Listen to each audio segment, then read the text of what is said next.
Sa Pilipinas ngayon, may naratibo na itinutulak ng kampo ni Sara Duterte, Rodrigo Duterte at ng kanilang mga taga-suporta na sila raw ang itinakwil. Ngunit kailangang linawin, ang sabi ng Salmo ay hindi tungkol sa pagkawala ng kapangyarihan ng makapangyarihan. Ito ay tungkol sa pagbabangon ng mga matagal nang nasa laylayan.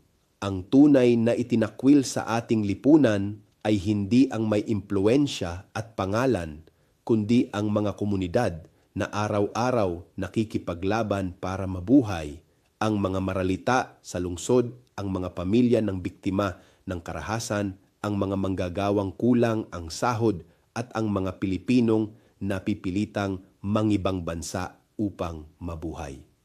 Sa liwanag ng Pasko ng pagkabuhay, ang mensahe ay malinaw.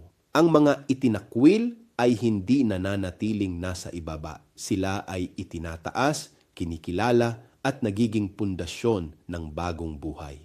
Ang Easter ay hindi pagbabalik ng kapangyarihan sa iilan. Ito ay pagbibigay halaga sa mga matagal nang hindi pinapansin. Ako si Bishop Tonyo, obispong migrante sa Europa at ito ang pagninilay sa damdaming makabayan. Tinig mula sa laylayan. Hanggang sa muli!